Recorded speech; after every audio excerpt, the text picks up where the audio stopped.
Welcome everyone, all participants who have come to join this first session on mindfulness of breathing.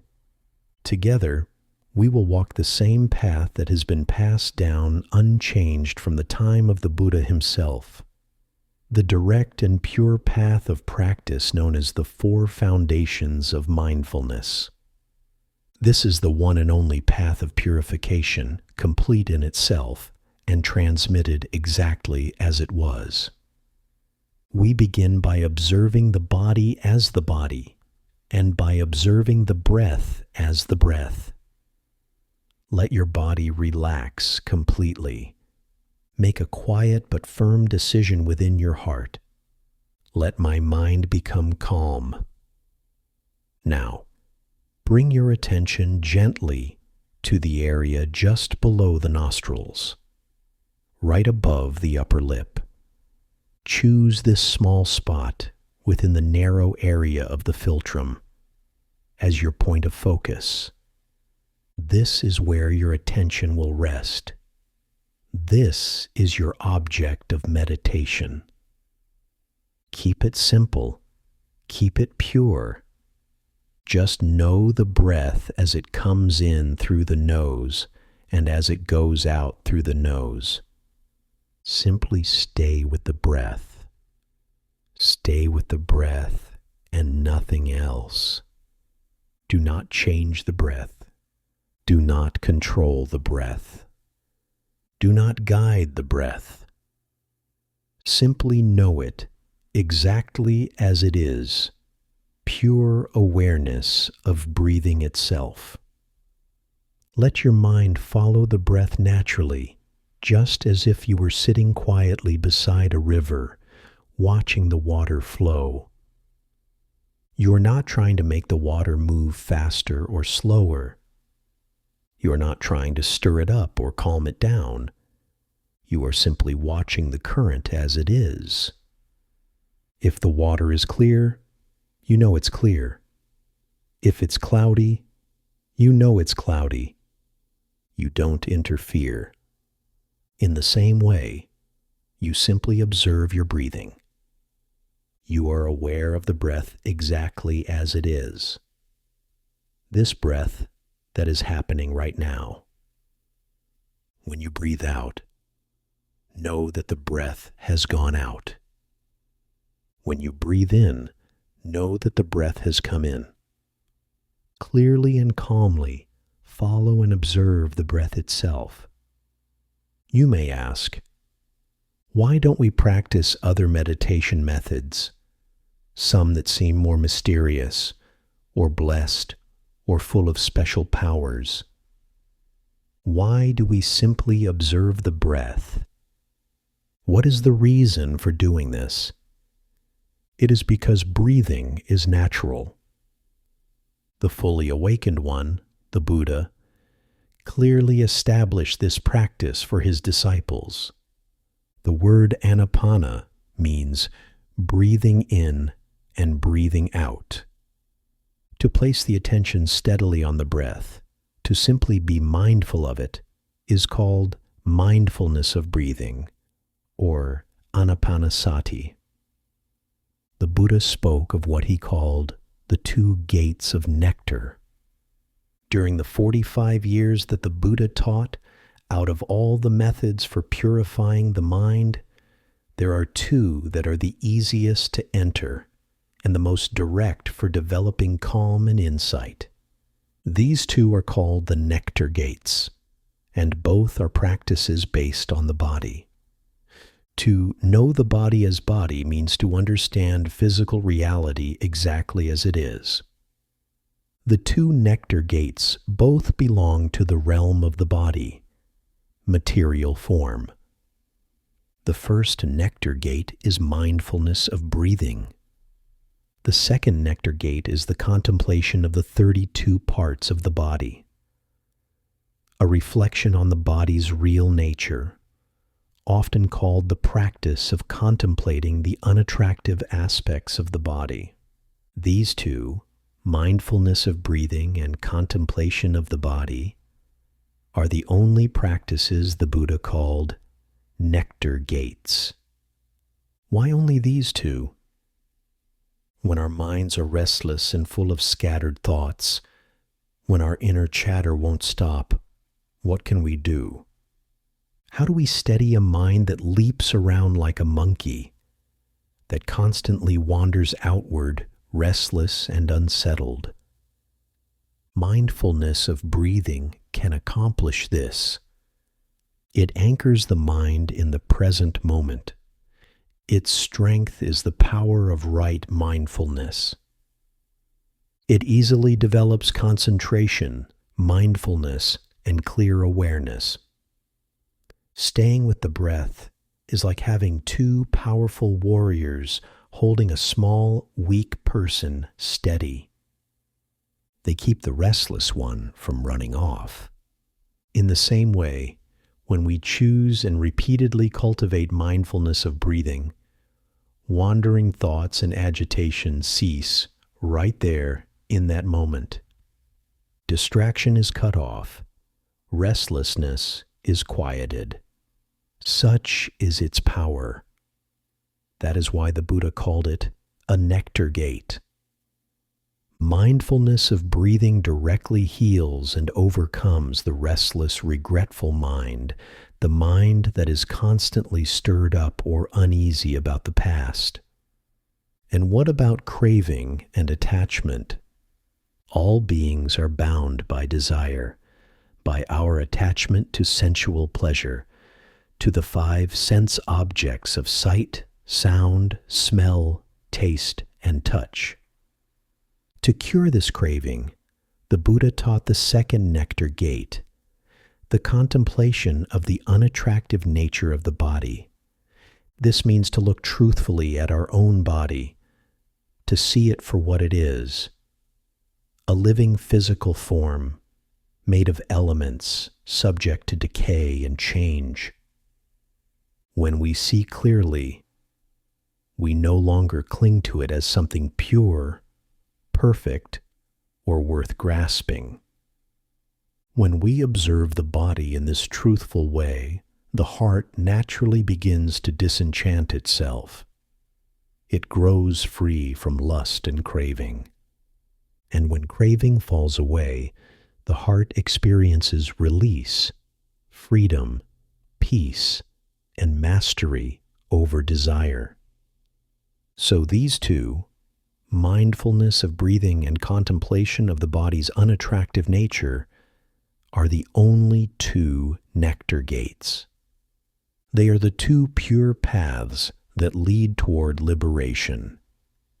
In this 10-day retreat, we will be focusing exclusively on the first one, mindfulness of breathing, studying it, practicing it, and transmitting it in its original, authentic form. Why we choose mindfulness of breathing.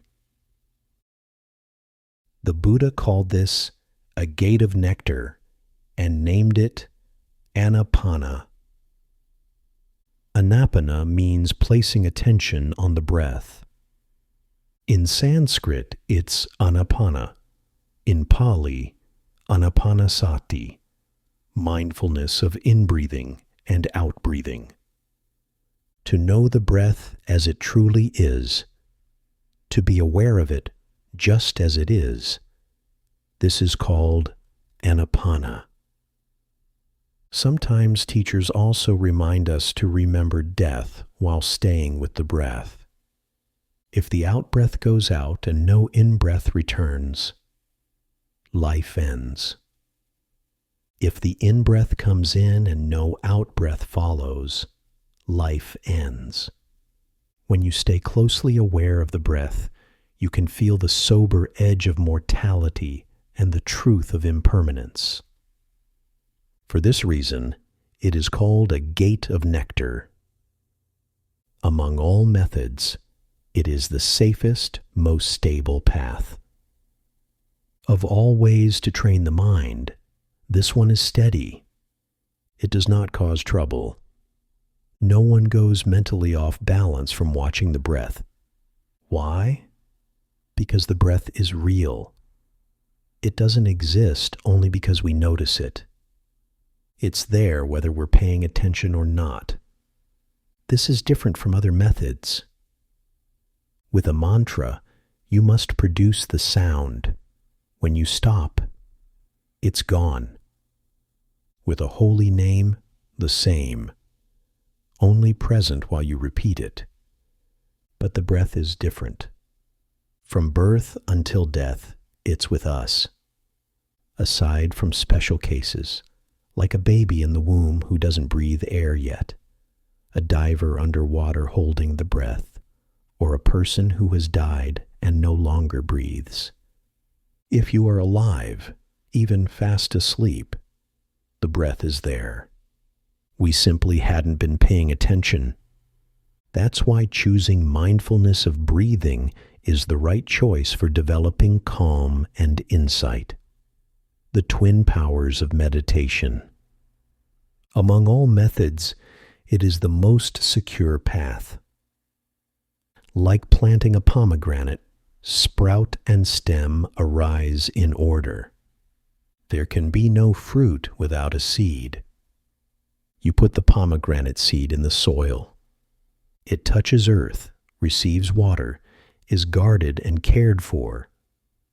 Then, step by step, it sprouts, sends up a stem, blossoms, and bears fruit. Mindfulness of breathing is just like planting a pomegranate. Flower, fruit, color, and flavor don't come from cosmetics. In practice, growth happens within the law of the Dharma, by real causes and conditions, not by fantasy, not by blind wishing, not by any magical blessing that skips the work. Just as with that pomegranate seed, once it's in the ground, even a person with spiritual power cannot chant over it and make it grow faster. That's not how it works. It's a wrong view, a superstition, a misunderstanding of religion. Even if you light incense and bow, the seed will not become fruit overnight. Like planting a pomegranate, sprout and stem arise in order. Flower and fruit, their color and taste, are not like painted cosmetics. The Buddha said practice is the same.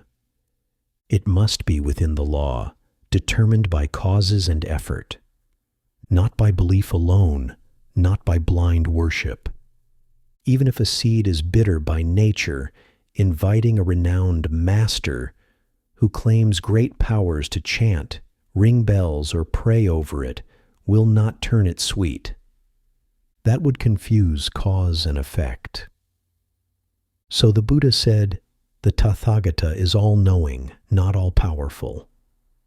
In practice, we must understand and choose correctly such causes, such results. Mindfulness of breathing is exactly this, knowing the doorway of in and out. At first, awareness of breathing becomes more and more sensitive. Obstacles are cleared away. As hindrances fade, one can enter the first jhana and on through the 4 jhanas and 8 attainments. One may realize the path and fruit, stream entry through to arahantship. This means one's practice corresponds to the noble path. The only fully and perfectly awakened one, all-knowing and unobstructed in knowing, is the Buddha. He is self-awakened, awakens others, and completes the work of awakening. Therefore, when causes are present, results appear. If you see a crane, you know there is water nearby. If you see smoke from far away, you know there is fire. In the same way, when mindfulness of breathing is present, the path and fruits can be realized. This one method, mindfulness of breathing, is like a bridge from this shore to the far shore. It is the most convenient, excellent, and accessible way to train. I give you the pomegranate seed. The way unfolds naturally. Understand this, and then settle into mindfulness of breathing. Do not chase the sensational or wait for the miraculous. Step away from fantasy and fussiness. So-called mindfulness of breathing is a practice to be reflected on and cultivated continuously. How do we use the two powers, calm and insight, to practice mindfulness of breathing? This is the heart of the matter. It is the reason we choose this method. First, consider your relationship to the breath. We do not crave it. We don't try to store it up. We don't make it into something to like or cling to. When craving is absent right now, that is called release. The heart becomes glad. Let wholesome joy become steady and continuous. In this very moment, there is joy. There is release. Free from liking and clinging. With the breath, we also do not reject it or feel ill will toward it. Staying with the breath, we leave behind both extremes, liking and disliking, craving and aversion. This is why we choose the breath to cultivate release. It is the only nectar gate that directly halts and subdues scattered thinking. When we leave behind the two poles, leave behind both ends and all extremes, the mind rests balanced and even. That balanced evenness is called release. With mindfulness of breathing, let right mindfulness arise in the present. Recognize that you already have the conditions to practice. Let the heart be glad. Let gladness arise again and again. In each moment, be free from worry, free from hot anger, free from sighing sorrow. Let the heart dwell in joy. Breathing in, there is joy. Breathing out, the heart is in joy. The 5 supportive conditions. Now, you may be wondering, why, when we breathe in and breathe out, a quiet sense of joy begins to appear. That joy arises because each one of us sitting here already has 5 very special conditions. We call them the 5 supportive conditions. 5 kinds of good fortune that make meditation possible. The first condition is meeting a good teacher. In the old teachings, this is called having, a human life of leisure and opportunity. Leisure means freedom. Freedom from certain difficulties that block the path of practice. When we are free from these, our life is said to have leisure. Opportunity means that we already have everything we need, inside and outside, to walk the spiritual path. Together, this is called a precious human life. Now, what are we free from? We've already escaped the 3 painful states of existence. We're not in the hell realms. We're not animals. We're not hungry ghosts. We've come out of those states of suffering because we have taken refuge in the Buddha, the Dharma, and the Sangha. We trust cause and effect. We live by wholesome actions. That is already great good fortune. But there are other obstacles too.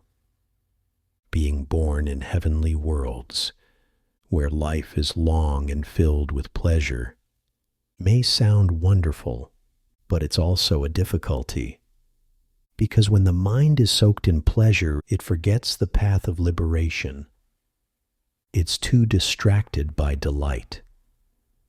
Being born in a remote place, a borderland, where there's no access to true teachings or community. That too is a great obstacle. Having serious physical impairments, like blindness or deafness that prevent hearing or understanding the Dharma, that's also an obstacle. And being trapped by debts, legal troubles, anger, resentment, or imprisonment. A life where we have no freedom of body or time. That's also a great difficulty, because in those conditions, there's no space to turn the heart toward awakening.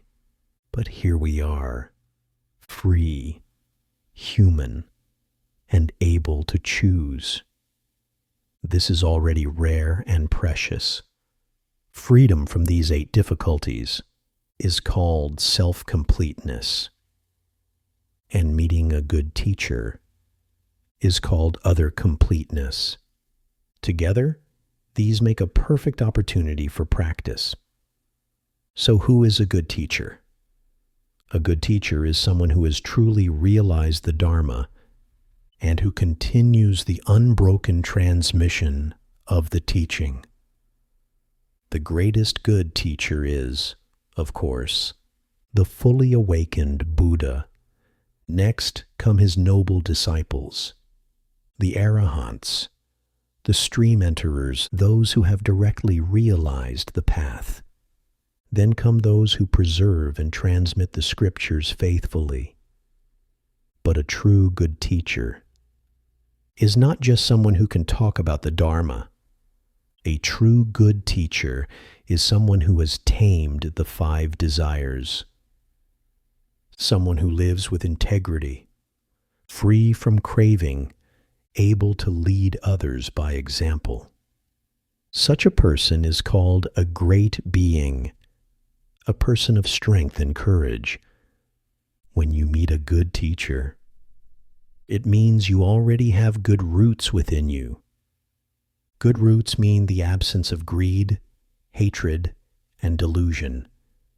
They are the foundation of virtue, concentration, and wisdom. The opposite, greed, hatred, and delusion, are the roots of suffering. So by cultivating morality, calm, and wisdom, you're strengthening these good roots. That's why you're here. You are a person of great good roots. We also have great merit. Having escaped the 8 difficulties is itself great merit. And finally, we have good karma of connection, our karmic link with a teacher. If your connection with a good teacher feels faint, you can make a vow to stay close, to listen often, and to never turn away from the path. A good teacher is like the moon in the sky. Without water, the moon's reflection cannot appear. Our hearts are like water. When they're restless or closed, the reflection of the Dharma cannot show. Rain falls equally across the whole land, but some soil takes it in, and some soil repels it. It's not the rain's fault. It's the condition of the ground. In the same way, a good teacher gives compassion and wisdom to all beings. But whether it can reach us depends on our own readiness. A great karmic connection means listening often, learning gradually, practicing step by step, and realizing one truth at a time. Hear the teaching, practice the teaching, realize the teaching ... That's how we turn with the Dharma. Both teacher and student need good conditions, healthy bodies, clear minds, freedom from illness and wrong views. Only then can true transmission happen.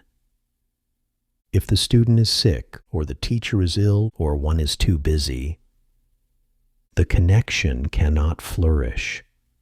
When both have time, energy, and health, the Dharma can flow freely between them. This harmony of teacher and student is the first supportive condition. The second condition, pure conduct. This means living by ethical precepts. For lay people, that means keeping 5 or 8 precepts. For novice monks or nuns, 10. For fully ordained ones, the complete set. These precepts are the foundation of the path.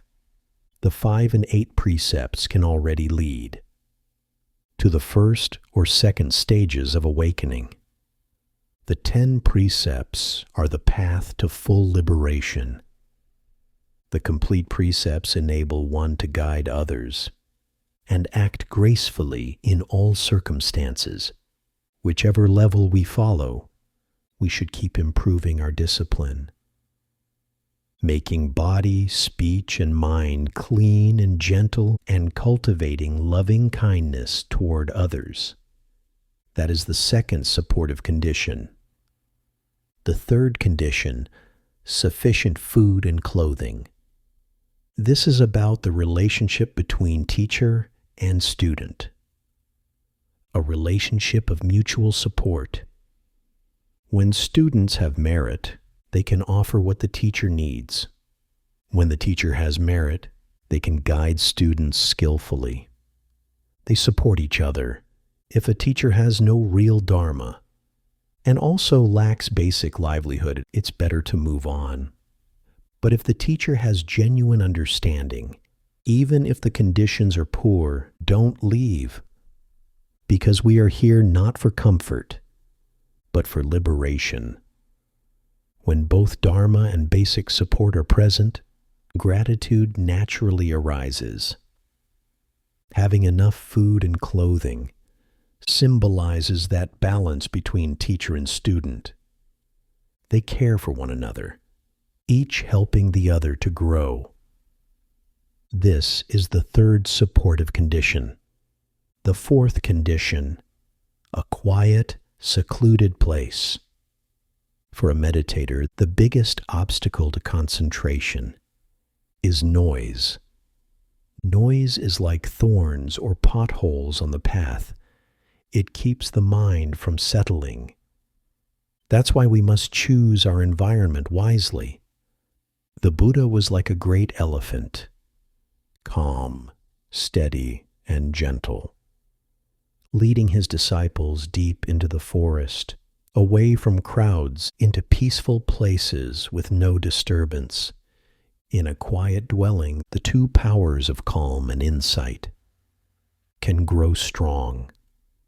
When the body and mind are at ease, the path naturally blossoms. This is the fourth supportive condition. The fifth condition, letting go of worldly affairs. Even if you have a good teacher, pure conduct, enough support, and a quiet place, you still can't progress if your mind is always caught up in worldly business. Hobbies, money-making, reputation, these keep the fire of the 5 senses burning. To let go of worldly affairs means to put those things down for now. If we stay busy before we've built concentration, our practice will be fragile, like a tiny seedling that needs careful protection from wind and rain. We must guard the young plant of mindfulness so it can take root. To let go of worldly affairs is to cut off the streams of distraction. Let your consciousness turn away from dust and unite with awareness. Restrain the pull of the 6 senses and the 5 desires. Then rest deeply and focus single-mindedly on the 4 foundations of mindfulness. That is the 5th supportive condition. When these 5 conditions come together, a good teacher. Pure morality, enough support, a quiet place, and freedom from worldly busyness. Then the practice of mindfulness of breathing naturally brings joy, clarity, and true progress on the path. These 5 are the rare and perfect conditions that allow the heart to awaken. Now that we have the right conditions for practice, we must also learn how to let go of the 5 desires. This is called overcoming the 5 desires. Why do we practice? We practice because we want to be free from suffering. First, we must see suffering clearly. See that the endless cycles of birth and death, the ups and downs of ordinary life, are filled with uncertainty and pain. When we really understand this, a kind of healthy fear arises, a wish to find a way out. So we begin to practice. But where does suffering come from? Suffering arises from desire, from craving and attachment. That's why we must learn to calm, to restrain, and eventually to let go of the 5 desires. What are these 5 desires? They are the desires that come through our 5 senses: sight, sound, smell, taste, and touch. They are called the 5 sensual pleasures. Desire is always accompanied by aversion and ignorance. When the mind is unaware, it becomes centered on me. My likes, my dislikes, my opinions, my beliefs. From that self-centeredness arise false views, rigid habits, and confusion about what is truly real. Together, these are the roots of delusion, the mental poisons of greed, anger, and ignorance. To be free, we must learn to recognize them and not be controlled by them. So how do we train the mind to overcome these 5 desires? We do it by practicing calm and insight.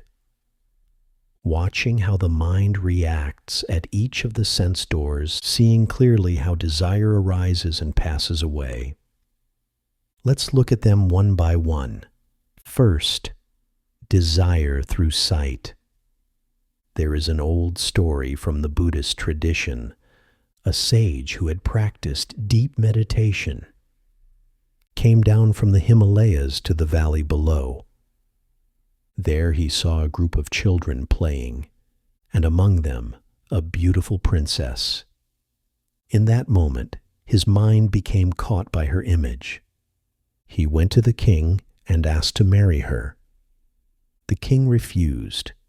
The sage was old, and the request was absurd.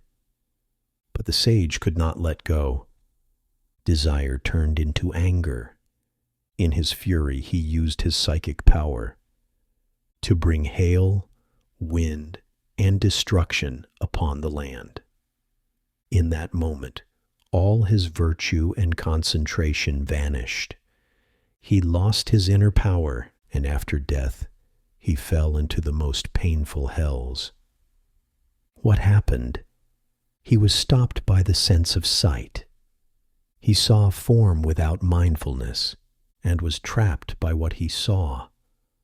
Without awareness, seeing becomes a chain of craving and anger.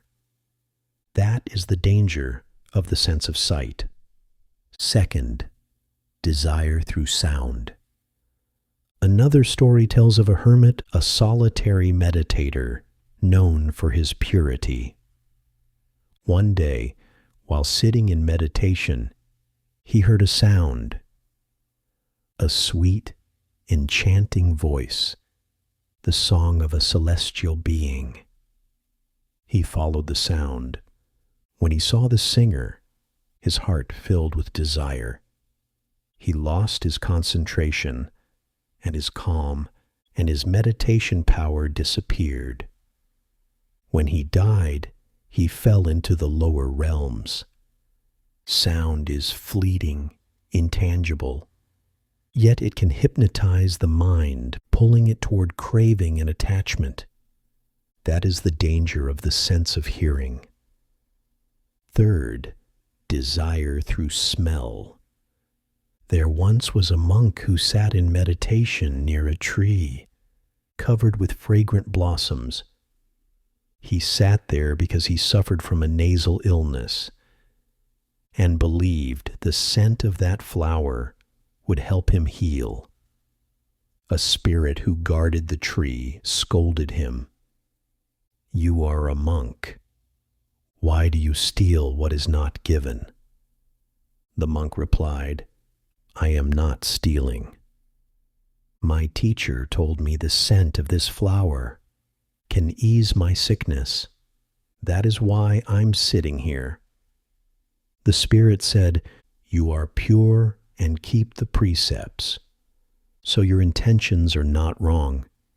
But ordinary people who pluck or harm these flowers create unwholesome karma because their minds are full of greed and ignorance." This story reminds us that even pleasant smells can deceive the mind. There are beings, spirits, gods, even humans, who are attached to scent and perfume. They become drunk on fragrance just as we do with pleasures of the senses. That is the danger of the sense of smell. Fourth, desire through taste. Taste is one of the strongest desires. There was once a young novice monk, a gentle, bright boy new to the monastic life. He especially loved the taste of honey. One day he fell ill and passed away. The other monks asked the Buddha, "Where has this novice been reborn?" The Buddha replied, "He is now a tiny worm, living inside the honey he loved so much, because his mind had clung to that taste so deeply. His craving carried him into that very object after death." This is the danger of attachment to flavor. Fifth, desire through touch. This one is subtle but powerful. When we experience pleasant physical sensations, a soft touch, a warm breeze, a comfortable feeling, the mind immediately grasps and says, "I like this." When we feel discomfort, pain, cold, pressure, irritation, the mind reacts, "I don't like this." From these reactions come greed and hatred, because we don't see the truth of feeling itself, that all sensations are impermanent, changing, and not self. Every time we cling to a pleasant feeling or push away a painful one, we lose our balance. We don't see feeling as it is. That is the danger of the sense of touch. These 5 desires, sight, sound, smell, taste, and touch, are not enemies. They are simply part of life. But when we don't see them clearly, they become chains that bind us to suffering. So in this practice, we gently restrain the senses. We bring our awareness back again and again to the breath, to this simple, natural, peaceful act of breathing. Through mindfulness of breathing, we cool the fires of craving. We discover a joy that does not depend on the 5 senses. And that is the beginning of true freedom. Cultivating calm, insight, and equanimity. Now let us talk about how to train the mind in calm, insight, and equanimity. These three work together. They support one another, just like three legs of a stable tripod. Let's begin. Bring your attention once again to the small area beneath the nostrils and above the upper lip. Let this be your focus point. Stay with the breath, just breathing in and breathing out, quietly knowing. Keep the mind simple and pure. Just be aware of the breath. Air coming in through the nose, air going out through the nose. If the mind wanders away, and it will, that's all right. Simply notice that it wandered. Just know, the mind went away. The moment you know that the attention naturally returns to the breath by itself, you don't need to fight with thoughts. You don't need to push them out. The instant you see them clearly, they lose their power. Often in meditation, you'll notice that you realize your mind wandered only after quite a long time, and that's called losing mindfulness. So keep remembering, breathing in. I know I am breathing in. Breathing out. I know I am breathing out. This simple knowing is right mindfulness. And in that moment of knowing, no stray thought can arise.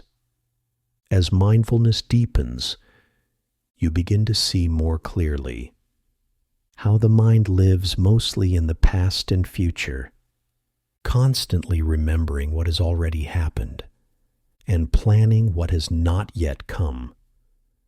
You'll notice that memory and imagination are always tied to liking and disliking. When you recall something pleasant, you feel attachment. You want to hold on to it, and from that comes craving and clinging. When you remember something painful, you feel resentment, and from that comes anger and aversion. From birth to death, from morning to night, we repeat this cycle again and again. Now, in meditation, we begin to see this clearly. The root of dependent origination, how one thing gives rise to another, how suffering keeps being born. So how do we train calm and insight? When you stay with the breath, not forcing it, not judging it. This is called calm practice, or in Pali, samatha. You focus on a single object, the breath dash, and allow the mind to settle there. To cultivate calm, keep checking three things again and again: attention, mindfulness, and clear knowing. When these three work together, the mind becomes peaceful, bright, and stable. Then, as calm deepens, you begin to see the breath more precisely. You notice how each breath arises and passes away. You experience the moment of the breath beginning and the moment of the breath ending. You see that everything, even this simple breath, is constantly appearing and disappearing. This is insight. Seeing impermanence directly through your own experience. Every in-breath is born, and every out-breath dies. If an out-breath goes out and no in-breath returns, life ends. If an in-breath comes in and no out-breath follows, life ends. When you see this clearly, a quiet, sober awareness of mortality appears, Not fear in a negative sense, but a deep respect for how fragile life is. This brings the mind to stillness. As you continue to sit, you'll start to feel sensations in the body. Pressure in the legs, aching in the knees, stiffness in the back or shoulders. This is called feeling the truth of suffering. The body shows you that all conditioned things are constantly changing and unreliable. Even thirst or hunger are teachers. You are directly experiencing the truth of dukkha, the unsatisfactory nature of all conditioned existence. Our inner poisons, greed, anger, and delusion, don't just live in the mind. They show up in the body as well. Tension, restlessness, heaviness. All these are physical reflections of mental states. Through mindfulness of breathing, you begin to understand that body and mind are deeply connected. They affect one another continuously. When the mind is agitated, the body tightens. When the body is relaxed, the mind becomes more open. You see clearly the body and the mind are not the same, but they are not separate either. This is one of the profound realizations that arise through mindfulness of breathing. You also begin to understand why we suffer. It is because we don't see clearly. We mistake the five aggregates: form, feeling, perception, mental formations, and consciousness for I and mine. But they are not I. They are simply processes arising and passing without a permanent self. Because of habit and conditioning, we identify with them. That is what it means to be an ordinary person. When there is a sense of I, there is bondage. When there is no I, there is freedom. How does the idea of I arise? It comes from feeling, craving, clinging, and identifying. We feel, we want, we grasp, and we label. And suddenly, I appears.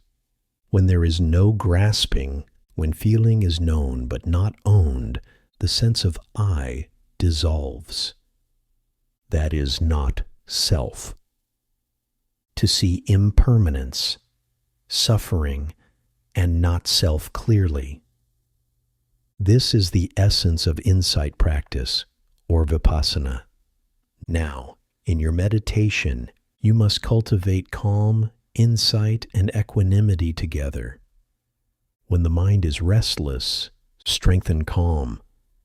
When the mind is dull or sleepy, brighten it with insight.